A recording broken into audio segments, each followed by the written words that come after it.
Assalamualaikum warahmatullahi wabarakatuh. Saya Muhammad Hasan Fadli dengan NIM 2014 080024. Saya akan menjelaskan materi fluida untuk memenuhi ujian akhir semester media pembelajaran.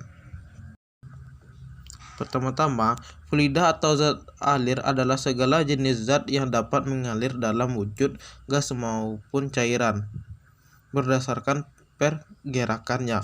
Fluida dibedakan menjadi fluida statis dan fluida dinamis.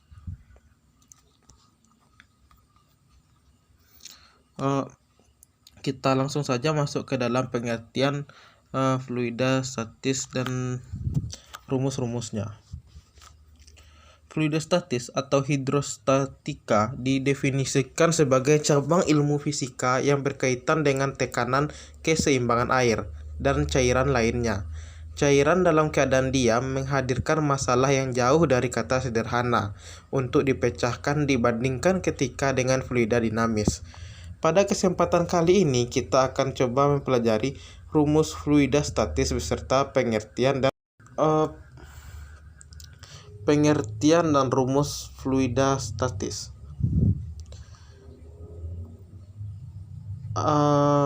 Pengertiannya, fluida adalah zat yang dapat mengalir. Kata fluida mencakup zat cair dan gas karena keduanya memiliki kemampuan untuk mengalir. Beberapa dengan zat padat. Contoh sederhananya adalah air, minyak, ataupun nitrogen. Sifatnya yang dapat mengalir dari satu tempat ke tempat yang lain menjadikan hal tersebut dikategorikan sebagai fluida.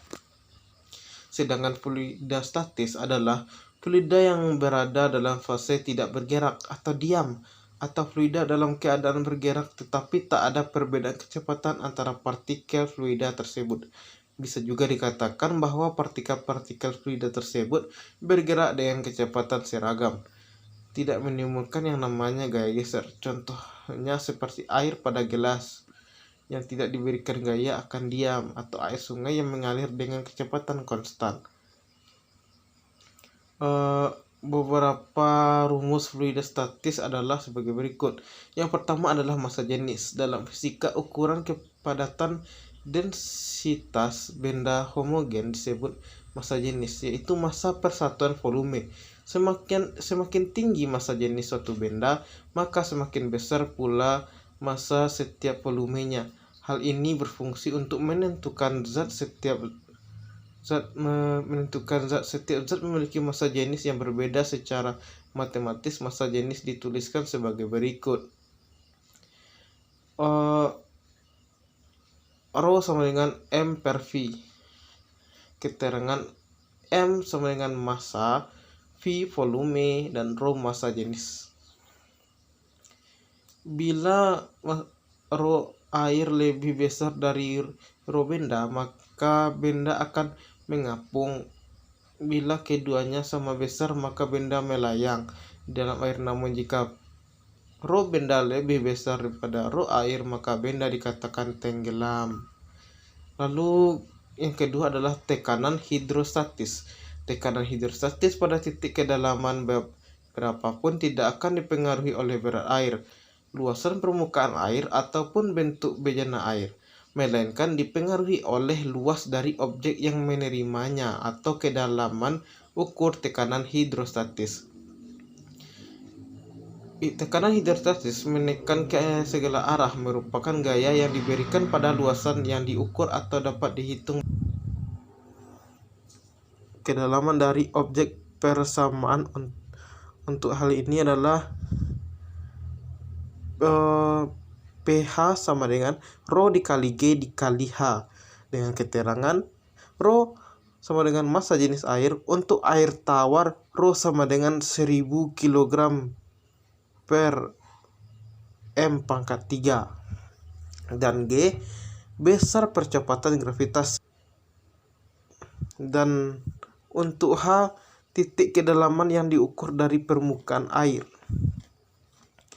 Satuan yang digunakan adalah N per M kuadrat atau Pascal PA. Ada juga yang disebut sebagai tekanan mutlak. Tekanan mutlak merupakan tekanan total yang dialami objek di dalam air. Rumusnya P sama dengan pH ditambah PATM. PATM merupakan tekanan atmosfer. Selanjutnya adalah hukum Pascal. Tekanan didefinisikan sebagai gaya yang diberikan dibagi luasan dari objek yang menerima gaya tersebut. Dalam bentuk rumus akan dituliskan menjadi P sama dengan FA. Keterangan: F besarnya gaya, A luasan penampang. Hukum Pascal mengatakan bahwa tekanan yang diberikan pada fluida dalam ruangan tertutup akan diteruskan sama besar ke segala arah. Bisa disimpulkan menjadi A masuk sama dengan F keluar, A keluar. F1 sama dengan D1, D2 dikali F2. Keterangan: D1 diameter permukaan 1 dan D2 diameter permukaan 2. Baiklah, selanjutnya saya akan menjelaskan mengenai fluida dinamis.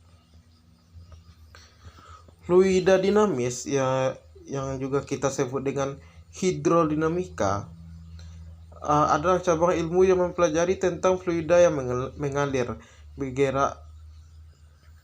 Dalam pembahasan mengenai fluida dinamis, ada yang namanya azas kontinuitas.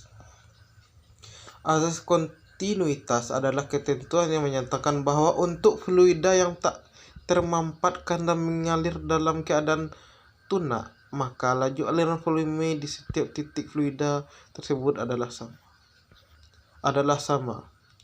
Sebagai contoh, saat air keran mengisi bak mandi, air mengalir dari pipa besar menuju mulut keran yang lebih kecil.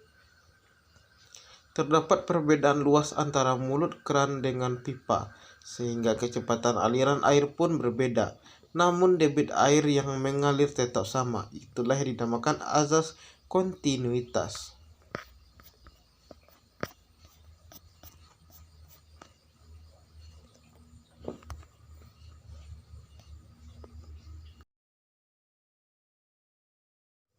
Kembali kita membahas mengenai fluida dinamis. Fluida dinamis adalah fluida yang bergerak baik berupa zat, cairan maupun gas. Contohnya adalah ketika menekan air yang mengalir di ujung selang agar aliran airnya lebih cepat dan jangkauannya lebih jauh. Saya juga akan membahas mengenai sifat fluida dinamis. Untuk mempelajari fenomena fluida dinamis, para ilmuwan sepakat untuk membuat asumsi tentang fluida ideal. Sifat fluida ideal itu diantaranya: yang pertama merupakan aliran tunak. Kecepatan aliran di suatu titik adalah konstan terhadap waktu. Jika kecepatan V di suatu titik adalah konstan, maka aliran fluida dikatakan tunak. Contoh aliran tunak adalah arus air yang melaju dengan tenang. Yang kedua merupakan aliran yang tidak termampatkan. Artinya fluida yang mengalir tidak mengalami perubahan volume atau massa jenis ketika ditekan. Jika fluida yang mengalir tidak mengalami perubahan volume atau massa jenis ketika ditekan, maka aliran fluida dikatakan tak termampatkan. Hampir semua zat cair yang bergerak merupakan aliran yang tidak kental. Selanjutnya merupakan aliran yang tidak kental. Fluida tidak akan mengalami gesekan antara lapisan fluida satu dengan lapisan lainnya maupun dengan dinding saluran akibat gejala viskositas. Selanjutnya, aliran memiliki garis arus dan tidak bergolak. Artinya tiap partikel fluida akan melewati titik lintasan yang sama dengan arah yang sama. Meskipun tidak ada fluida yang benar-benar ideal, tetapi fluida yang paling mendekati dengan sifat-sifat fluida ideal tadi adalah air, sehingga penelitian tentang fluida menggunakan air. Kita juga akan membahas mengenai jenis aliran fluida. Ada beberapa jenis aliran fluida. Lintasan yang ditempuh suatu fluida yang dan bergerak disebut garis alir. Berikut ini beberapa jenis aliran fluida, yaitu sebagai berikut. Aliran lurus atau laminer, yaitu aliran fluida mulus. Lapisan-lapisan yang bersebelahan meluncur satu sama lain dengan mulus. Pada aliran ini, partikel fluida mengikuti lintasan yang mulus dan lintasan ini tidak saling bersilangan. Aliran lamier dijumpai pada air yang dialirkan melalui pipa atau selang. Aliran turbulen yaitu aliran yang ditandai dengan adanya lingkaran-lingkaran yang tak menentu dan menyerupai pusaran. Aliran turbulen sering dijumpai di sungai-sungai dan selokan-selokan. Baiklah, kita masuk ke dalam yang ingin kita bahas tadi, ciri-ciri umum fluida dinamis. Yang pertama, fluida dianggap tidak kompatibel. Yang kedua, fluida dianggap bergerak tanpa gesekan walaupun ada gerakan materi. Yang ketiga, aliran fluida adalah aliran stasioner, yaitu kecepatan dan arah gerak partikel fluida yang melalui suatu titik tertentu selalu tetap. Yang keempat, tak bergantung waktu. Artinya kecepatan konstan pada titik tertentu dan membentuk aliran laminer. Besaran-besaran dalam fluida dinamis. Pertama yaitu debit aliran, Q. Jumlah volume fluida yang mengalir persatuan waktu atau Q sama dengan delta V per delta T sama dengan AV delta T per delta T sama dengan AV, di mana Q debit aliran, A luas menampak, Q sama dengan debit aliran, V volume, T selang waktu. Hukum-hukum fluida dinamis. Terdapat beberapa hukum yang berlaku di dalam fluida dinamis, yaitu kontinuitas yang kita bahas tadi dan hukum Bernoulli. Kita kembali mengulang mengenai hukum kontinuitas. Kalau kita kembali lagi ke peristiwa menyiram bunga yang kita jelaskan tadi di awal, air dari selang yang ujungnya ditekan lebih cepat. Mengapa bisa demikian? Hal itu disebabkan oleh fenomena hukum kontinuitas. Sudah kita jelaskan tadi. Secara matematis dapat dituliskan sebagai berikut. Q1 sama dengan Q2 dan Q2 sama dengan Q3. Q3 sama dengan titik sama dengan konstan. Debit atau Q merupakan jumlah volume fluida yang mengalir persatuan waktu secara matematis ditulis Q sama dengan V per T. Volume dapat dicari dengan mengalihkan luas penampang pada selang dengan panjang selang, atau V sama dengan A C dot L, sehingga persamaan debit menjadi Q sama dengan A per T. Panjang selang yang dilalui oleh air bisa didapatkan dari kecepatan air dikali dengan waktu, atau dengan kata lain, kecepatan adalah panjang selang dibagi waktu, sehingga persamaan debit menjadi Q sama dengan A dikali V. Maka hukum kontinuitas dapat dituliskan juga menjadi A1 V1 sama dengan A2 V2 dan A3 sama dengan A1 V1 sama dengan A2 V2 sama dengan A3 V3 sama dengan konstan. Selanjutnya adalah hukum Bernoulli. Hukum Bernoulli ditemukan oleh ilmuwan asal Jerman, yaitu Daniel Bernoulli. Dari penemuan ini, Bernoulli berhasil menerbitkan sebuah buku berjudul Hidrodinamika pada tahun 1738. Hukum Bernoulli adalah hukum yang berlandaskan pada hukum kekekalan energi yang dialami oleh aliran fluida. Hukum ini menyatakan bahwa jumlah tekanan P, energi kinetik per satuan volume, dan energi potensial per satuan volume memiliki nilai yang sama pada setiap titik sepanjang suatu garis arus. Hukum ini ternyata bisa diaplikasikan untuk berbagai jenis aliran fluida, asalkan memenuhi syarat berikut ini. Pertama, fluidanya tidak dapat dimampatkan. Kedua, fluidanya tidak memiliki viskositas. Ketiga, aliran fluidanya tetap. Yang keempat, aliran fluidanya berjenis laminar. Yang kelima, tidak ada hilang energi akibat gesekan antara fluida dan dinding serta turbulen. Yang keenam, tidak ada transfer energi kalor.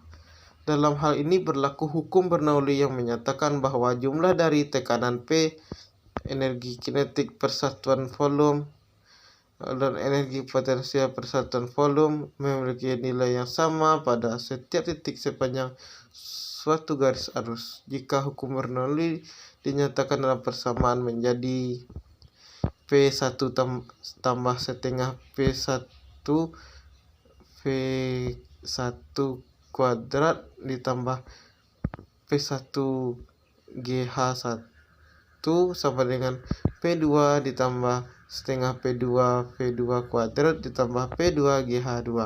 Keterangan P1 adalah tekanan di pipa 1 dan P2 adalah tekanan di pipa 2 dan rho massa jenis. Setelah saya ulangi lagi membaca rumusnya, membaca persamaannya. P1 ditambah setengah rho 1 V1 kuadrat ditambah rho 1 GH1 sama dengan P2 ditambah setengah rho 2 V2 kuadrat ditambah rho 2 ditambah rho 2 GH2 dengan keterangan P1 tekanan di pipa 1, P2 di tekanan di pipa 2, rho 1 massa jenis pipa 1, rho 2 massa jenis pipa 2, V1 kecepatan fluida di pipa 1 dan V2 kecepatan fluida di pipa 2. H1 ketinggian penampang pipa 1 dari titik acuan dan H2 ketinggian penampang pipa 2 dari titik acuan, dan G percepatan gravitasi. Rumus selanjutnya atau hukum selanjutnya, teorema Torricelli, laju efflux. Laju air yang menyembur dari lubang sama dengan air yang jatuh bebas dari ketinggian. Laju air yang menyembur dari lubang dinamakan laju efflux. Fenomena ini dinamakan dengan teorema Torricelli. Kita terapkan persamaan Bernoulli pada titik 1 permukaan wadah dan titik 2 permukaan lubang. Karena diameter keran lubang pada dasarnya wadah jauh lebih kecil dari diameter wadah, maka kecepatan zat cair di permukaan wadah dianggap 0. P1 sama dengan 0. Permukaan wadah dan permukaan lubang keran terbuka sehingga tekanannya sama dengan tekanan atmosfer. P1 sama dengan P2. Dengan demikian persamaan Bernoulli untuk kasus ini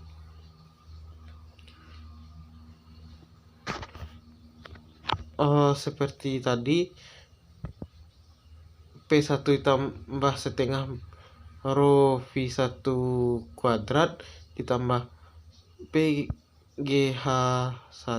rho GH1 sama dengan P2 ditambah setengah rho V kuadrat ditambah rho GH2 dan rho GH1 sama dengan setengah rho V2 kuadrat ditambah rho GH2.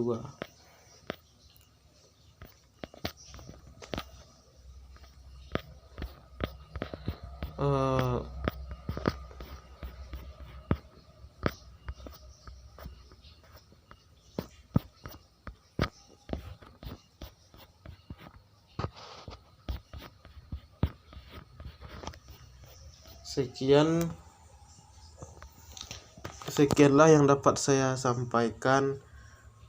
Sangat banyak kesalahan dari saya. Jika teman-teman ingin mengetahui referensi yang saya jelaskan, bisa teman-teman lihat di deskripsi video saya. Terima kasih atas perhatiannya. Assalamualaikum warahmatullahi wabarakatuh.